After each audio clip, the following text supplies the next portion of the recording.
Welcome to Westbury Analytics Radio, where ServiceNow performance analytics for senior executives comes alive. Experienced ServiceNow architects, performance management experts, and other executives in your field share insights for how to drive performance management using the power of ServiceNow performance analytics. Performance analytics is a game changer, but it requires a different way of thinking than how most people think about reporting and performance measurement. Our goal here is to help you develop that new way of thinking. I am your host, Pedro Soto. Hello, everybody. This is Pedro Soto, welcoming our listeners back to another episode of Westbury Analytics Talk Radio. Our guest today is Dr. Alma Miller, an enthusiastic entrepreneur, speaker, DevOps thought leader, and educator with over 15 years of experience in the IT industry. She obtained a bachelor's in electrical engineering from Catholic University, a master's in electrical engineering from George Washington University, a master's in technical management from Johns Hopkins University, and a doctorate in engineering from George Washington University. Alma started her consulting company, AC Miller Consulting, in 2013, where she helps government and commercial clients across multiple industries with ITIL and DevOps transformations. Now, today we're going to talk about the risks of getting capacity planning wrong in the age of Agile. But before we jump into our topic, I want to welcome Alma and ask her to share a little bit more about her background and her journey. Alma, welcome. Thank you. Thank you for having me, Pedro. Our pleasure. Tell us a little bit more of I rarely get to talk to somebody with an academic pedigree as yours. I mean, bachelor's, master's, and doctors in electrical engineering. Thank you. That's pretty impressive. How has that helped you with consulting your clients? I'm sure in a great way. So, what is funny is when I was getting my doctorate, a lot of people ask me, why am I bothering doing it? It's not going to help you make any more money. Yep. But the thing about getting a doctorate and that whole process of doing research and putting your dissertation together and really finding and adding to, a body of knowledge that's out there is that it really forces you and helps you organize your thoughts and figure out how to really just think. And how do you really dissect problems, and how do you determine what is truly objective evidence in supporting, your problem, and how do you go about, determining a, solution or recommendation for a particular problem. So I find that, attending school for as many years as I have been, it's been completely advantageous, and I've leveraged it. I don't know how many countless times being in my industry with being able to, dissect problems, be able to educate people on different ways that we can solve problems, being able to show how we're putting a little bit of bias in how we are addressing the problem. So we might not really, finding the most effective solution. So yes, yeah. It's been an incredible journey with that. Yeah, that's awesome. And the rigor of your thinking that you have to develop by the time you've done a doctorate, no less in electrical engineering, it's got to be super, super valuable to your clients. So we were talking earlier about capacity planning and how things really have changed in that area as Agile has really come on the stage. Why don't you share a little bit of what you've observed and how you're seeing the challenges that a lot of IT groups are facing and what's the best way to go about that? Sure. So I've mainly supported IT operations organizations. So organizations that are very much, the front lines, Yep. managing production systems, having to, do the care and feeding of making sure that, the systems are remaining available, reliable for, the end customers. And what I've noticed is there's really an evolution of, thinking and preparing and planning that has to happen to those individuals that are on the front line. And that there's a clear delineation between the management mindset of people in that environment and then, the hands-on tier 1, tier 2 support of people that are in that environment. So I'll just give an example of one of my current customers that I'm supporting. We have, a change control board. And, people would visit it weekly saying these are the different things that they need to do within the system. And when we had that, people developed these natural tendencies and these natural habits in the way that they're doing work. So instead of, they're thinking abstractly and progressing forward on what is everything that I need to do for the month. No, they really deal with bite-sized chunks. So within a week, they would only think of the things that they have to do for the week. They would only put in tickets and only consider the tickets that they need to do for the week. They wouldn't dare put in any additional tickets because, tickets that they might work on, the following week, any changes that they might need to do for the following week, there would be no point in doing that. They would wait for Monday to do that. So that way they could prepare to go to the change board. So it was a lot easier to manage their work. I kind of think of it as, if you got paid weekly, your spending habits are different than if you get paid monthly, right? Yeah. If you get paid monthly, you got to budget your money a little bit more. If you get paid weekly and, every Friday you're going to get, a deposit in your account, well, then you can live a little bit, freer and spending because, at the end of the week, you're always going to get some more money, some cash infused. So you had this mindset of, okay, I only need to think about what I need to do this week. I don't need to worry about what I need to do next week. I'll worry about that when next week comes. So now we're in this new state of Agile. And in particular, this organization decided to adopt the SAFe methodology.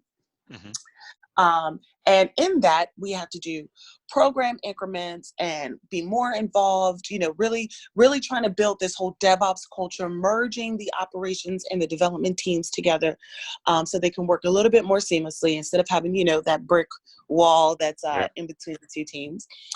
And do more broader planning, right? So now we're trying to think of things in program increments, and those program increments are dissected in sprints. And we also want to have this idea of, Kanban, right? Pulling in work as they need to do work. Yeah. And one thing that I've noticed is that the teams are having while they've gone to training and the concepts themselves are very easy to digest and comprehend, right? Like the idea of a Kanban, you just have a board, it's prioritized, and you just pull work as you need it. Yep. The idea of how can I really determine, one, the prioritization of my work, and two, what capacity, when will I actually be able to get to work, is so hard for these teams to transition to because they're used to dealing in 1 week chunks. Yeah. So if you are, coming in on a Monday, it's easy for you to project out what you can get done, to Friday. But if you are thinking about a sprint, right, and we're saying, okay, well, within, whatever sprint, if I'm trying to plan out my work within that sprint over, a 2-week sprint cycle, or and the longer the sprints, the harder it is. Yep. Right? How do you then project out that capacity? So for instance, in 1 week, I could tell you, oh yes, well, I think I have some doctor's appointments coming up. And I think that, there's a couple of conversations that I need to participate in. So out of my 40 hours that I, would tend to work for that week, I know I need to dial it back. And I probably only have about 20 hours that I can really be available to be hands-on keyboards doing the work. But as you move further out in your planning, right, and trying to project, what is all the work that a team can accomplish in a month, for people to really be able to understand what capacity they have and bandwidth that they have available, they don't have necessarily that insight as into, in 2 weeks, I know I need to have this conversation. I know some certain things are going to be sucking up some of my time, so I might not have as much availability and bandwidth available to work a certain issue. So it's harder for them, since it's not as immediate to them, it's harder for them to be able to project, how much time and energy that they can actually put towards certain activities. So you'll see, what I've observed in this organization is as future planning has, been asked of them, they want to commit more. And then when they commit more, and then when they finally get to that day, they realize that they can't necessarily meet all of those commitments that they had put out there, that they had projected for themselves. So our capacity planning always seems to be off. And we're having this really hard time getting people to be able to pivot that mindset, to be able to figure out, what is really doable. So what I've started talking to the organizations, and this is something that's common in Kanban, is, putting WIP limits on whatever you could do this week. Let's just make that, the ceiling. Baseline. Yeah, sort of Right, like the the, baseline for everything that you're doing, and we'll use that for each week. Now, of course, most people don't want to do that because they think every, you know, uh, there's nuances to everything, and this is a particular special situation this week, but next week I could get, X, Y, Z done, uh-huh. instead of just say, no, this is how you work. This, just as you had things that came up this week, guess what? 9 times out of 10, you're gonna have things come up next week, and, and the following week, and the following week. So it's been very, it's been a challenge for people to stay out of that mindset, when they're so used to thinking on a week-to-week basis, and then trying to do that long-range projection. Yeah, I caught something that you said in that I think comes very much from just the human condition when you said that they like to say yes, they want to, they overcommit to things, and I think it's just like uh, just a tendency in us, especially working in the IT. We love to solve things and get things done, but we tend to not have a good feel for what it's really going to take. And yeah, we tend to overcommit. So you have a very good approach in saying, well, let's set a baseline. What was your capacity this week or last week, and sort of set that as the baseline. And I guess as they get closer to that next future week or sprint, they can work off of that baseline, right? Yeah. So I like to call myself a workplace anthropologist, right? I'm studying I like humans that. and the natural elements and how they're able to perform work. And as you said before, right, everybody has this tendency to they want to overcommit because they want to say, yeah, I could do it. I have the capacity. I have Yep. the competency. I know Yep. I can knock all of this stuff out the park without really understanding everything that might get involved. And it's not necessarily saying that it's technical challenges, but it's you get interrupted 5 times for different conversations because people want to help support, or Yeah. things like that. One day it's raining and you might get to work late, and oh, by the way, I have kids. I don't know if everybody else has kids, but the school calls and there's an issue. So it's all of those things that have that direct impact on our work that we don't consider, and it does uh, might sometimes be an impediment on the delivery, right? The pace of delivery, rather. Yeah. But not only that, I find, with this overcommitment, right? It's easier. I feel as though people think it's great if they say yes, right? They get the gold star if they say yes, and they'll get looked at sideways if they say no, right? Like, no, I don't have the capacity to do that, Yeah. but I can do it, next week or the following week, or so on and so forth, right? So that's another reason why we want to take over this overabundance of work, right? And put all this pressure on ourselves, and then we're stressing, and then we're working late, and then we can't take lunches, or we're eating at our desk because we got to, get all of this stuff done because we have over allocated ourselves. Not necessarily everybody telling us that we need to get this done, but we, gave that impression that it wasn't a big deal for us to, tack on all of this work without, considering all the other factors that are happening around us. Yep. What have you observed? So you've looked at the human side of it, the discipline you bring into helping people change their outlook from the traditional cardboard, cadence of sort of weekly now to into DevOps and Agile. You might have 2, 3, 4, 5 week sprints. What's been your experience over how tools in general are supporting that whole dynamic, between tracking people's capacity and productive output? It has it caught up with to really help work on this challenge, or is it still woefully short in terms of the tracking and the analytics and that kind of stuff? So I think tools are great, and I haven't met or I haven't dealt with any tools that I didn't think couldn't be effective. I mean, even down to Excel. Excel could be Yeah. extremely effective, right?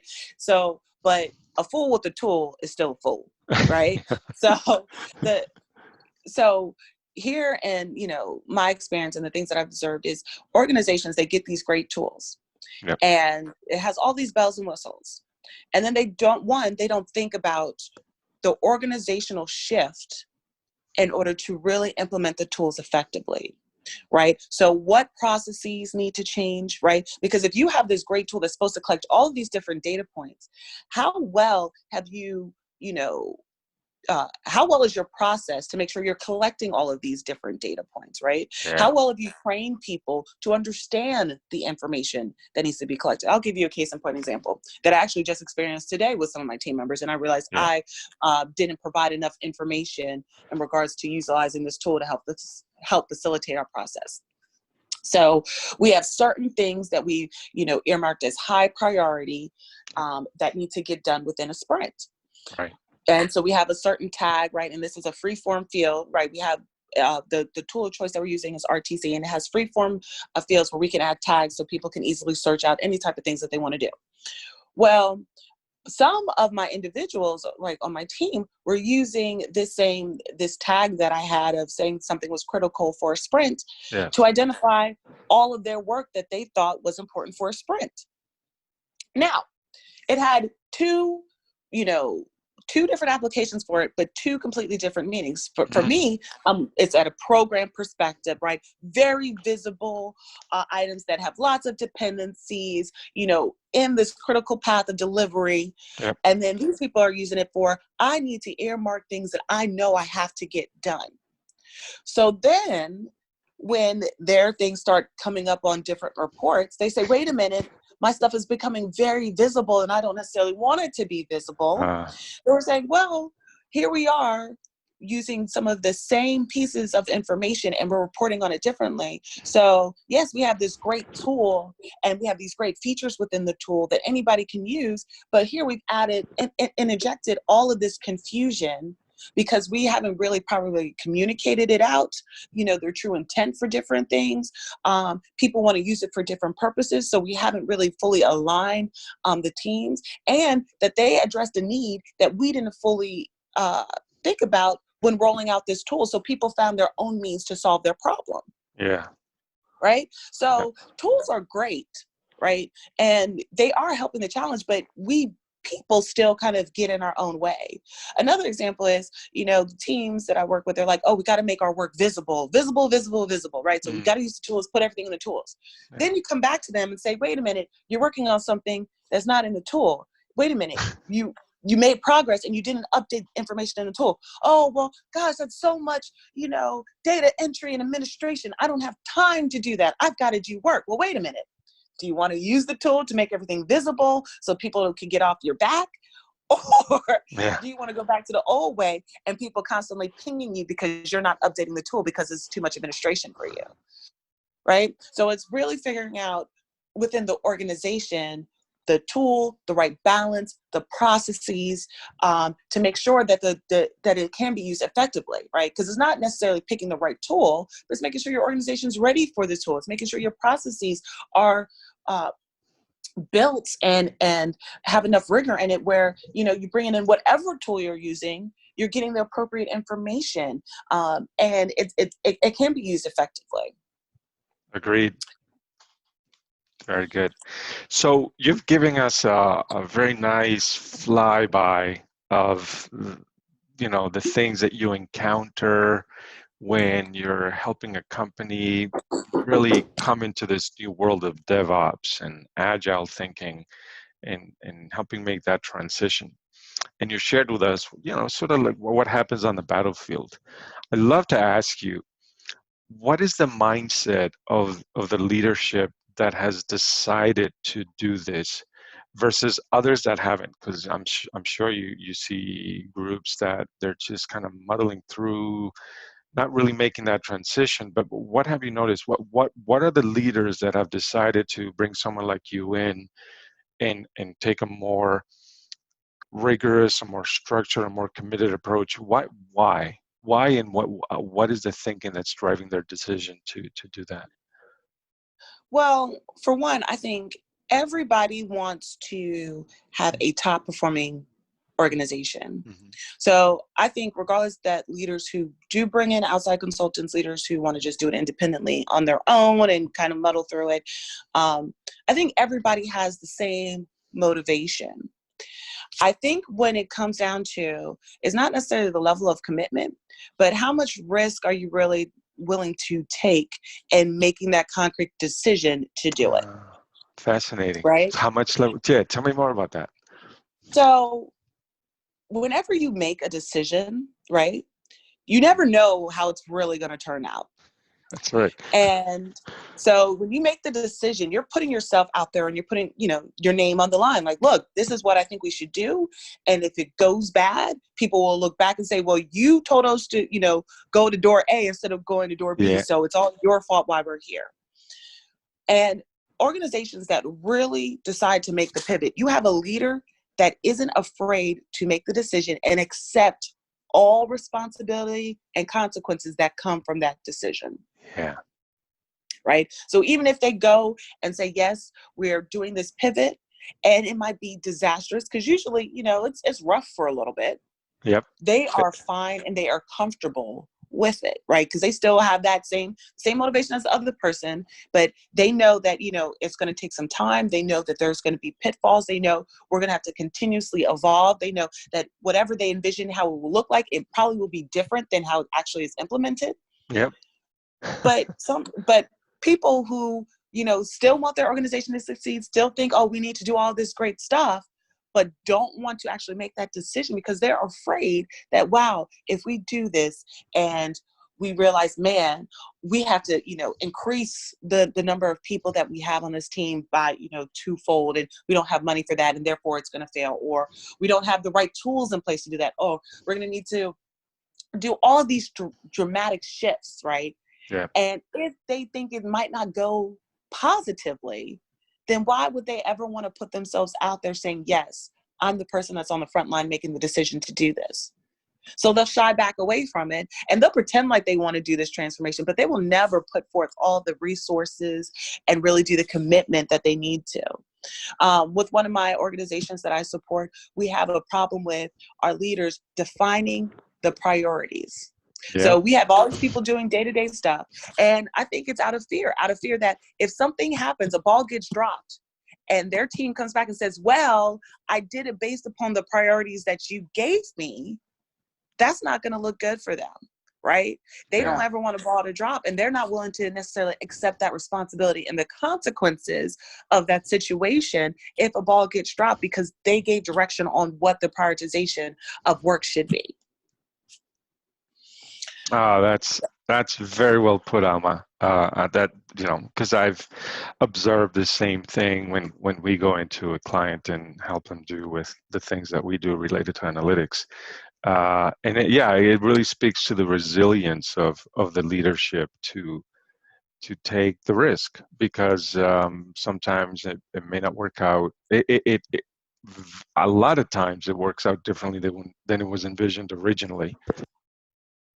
Right. And you have to think, the more that you go up, right, the more consequences that come with the decisions that you make, right? Yeah, Like you've had people that are in, C-suite made very poor decisions and go to jail over that, right? And I'm sure when they first started, going down that route, they didn't think that their decisions were as bad as what they were, or that the consequences would come with them.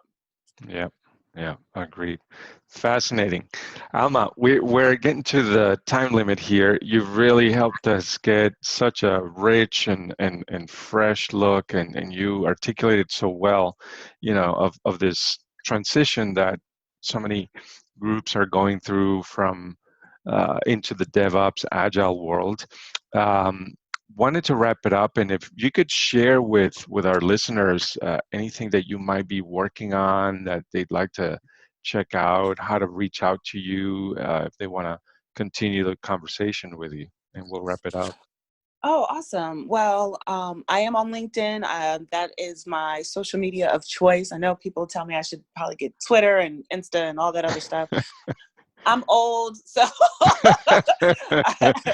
that is so many choices. I need the one Right. choice that I can stick with.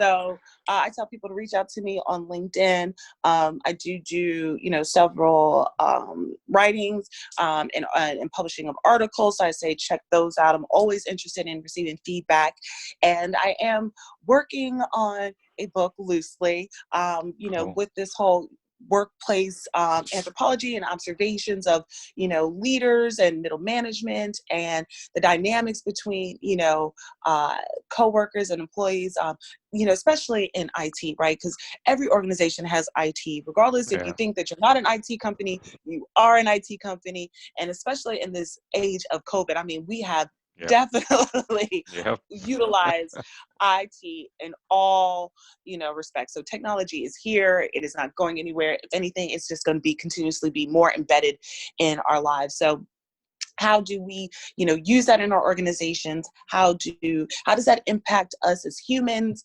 and working and our performance and teams and whatnot? So I would just say everybody look for that. That should be coming on the horizon in 2021. All right, awesome. Love that. Workplace anthropologist. I love that tag. Alma, wish you luck with the book, and I want to thank you very much for making time from your busy schedule to come and talk with us. Thank you. Thank you for having me. You bet. Bye-bye. We see a time when all business leaders using ServiceNow Performance Analytics will easily know how to leverage its power to help them reach their business goals. Performance Analytics offers you a way to do that. To discover how you can get there faster, send us an email to info@westburyanalytics.com.